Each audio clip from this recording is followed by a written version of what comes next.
Dear student, मैं engineer अभिषेक शुक्ला आप सभी का बहुत बहुत स्वागत करता हूं। मैं प्रकाश, जो कि फिजिक्स का बहुत ही इंपॉर्टेंट चैप्टर है, उससे संबंधित आप तक जानकारियां ला रहा हूं। आज मैं आपको बताऊंगा कि अपवर्तनांक क्या होता है, अपवर्तनांक कितने प्रकार के होते हैं, अपवर्तनांक है क्या। तो सबसे पहले मैं बात करूंगा कि अपवर्तनांक होता क्या है। देखिए, अपवर्तनांक को अंग्रेजी में कहते हैं रिफ्रैक्टिव इंडेक्स। अपवर्तनांक जो है किसी भी माध्यम का वह गुण होता है।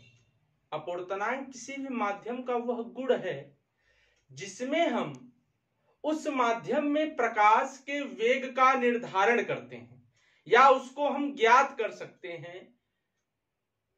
अपवर्तनांक प्रकाश के चाल का, प्रकाश के वेग का निर्धारण हम जिस माध्यम में प्रकाश ट्रेवल कर रहा है वहां हम उसका निर्धारण कर सकते हैं। अपवर्तनांक दो प्रकार का है। पहला है निरपेक्ष अपवर्तनांक और दूसरा है सापेक्ष अपवर्तनांक।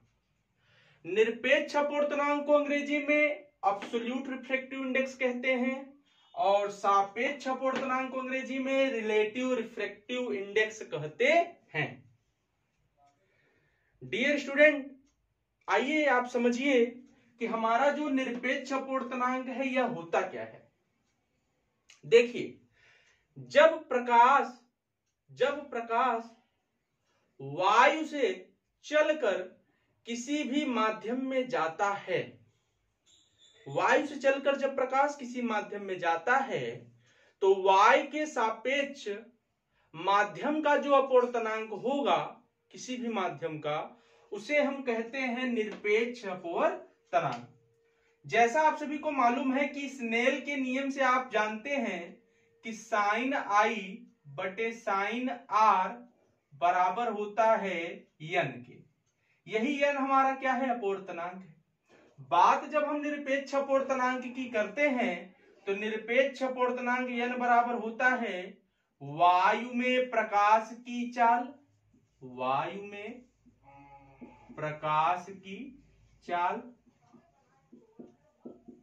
डिवाइड करेंगे यानी अपान माध्यम में प्रकाश की चाल, माध्यम में प्रकाश की चाल। तो वायु के सापेक्ष माध्यम का अपवर्तनांक निकालेंगे यन बराबर, अगर वायु में प्रकाश की चाल c है और माध्यम में मान के चले अगर v है तो यन बराबर होता है आपका c अपान v। अब देखिए सापेक्ष अपवर्तनांक क्या होता है, ध्यान से समझिएगा। जब प्रकाश की किरण एक पारदर्शी माध्यम से दूसरे पारदर्शी माध्यम में जाता है तब पहले माध्यम के सापेक्ष दूसरे माध्यम का अपवर्तनांक सापेक्ष अपवर्तनांक रिलेटिव रिफ्रैक्टिव इंडेक्स कहलाता है। ध्यान दीजिएगा, हमने क्या बताया कि रिलेटिव रिफ्रैक्टिव इंडेक्स यानी 1n2। ध्यान दीजिएगा, पहले माध्यम के सापेक्ष दूसरे माध्यम का अपवर्तनांक, इसको पढ़ेंगे। पहले माध्यम के सापेक्ष दूसरे माध्यम का अपवर्तनांक बराबर क्या होगा, पहले माध्यम में प्रकाश की चाल, पहले माध्यम में प्रकाश की चाल, और ये डिवाइड हो जाएगा दूसरे माध्यम में प्रकाश की चाल, दूसरे माध्यम में प्रकाश की चाल।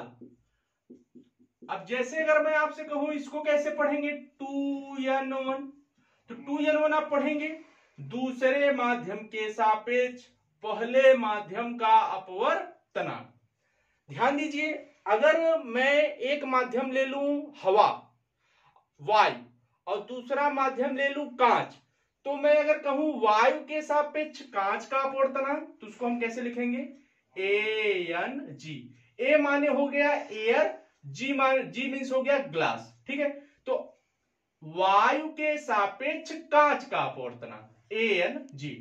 अगर मैं कहूं एक माध्यम हमारा कांच है, दूसरा माध्यम है वाटर यानी पानी, तो हम इसको लिखेंगे GnW, यानी G for glass, W for water.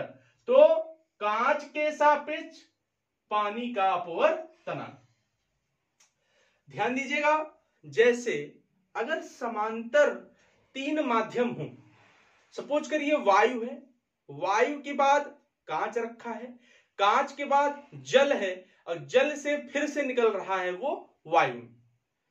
तो अगर मैं तीन समांतर माध्यम की बात करूं, जैसे आप ध्यान दीजिएगा, मैं तीन समांतर माध्यम लेता हूं, यहां देखिएगा तीन समांतर माध्यम। जैसे सपोज करिए मैंने लिया वायु, जल, कांच। तो देखिए पहले वायु से चलेगा, कांच में जाएगा, तो वायु के सापेक्ष कांच का अपवर्तनांक। फिर कांच से चलेगा,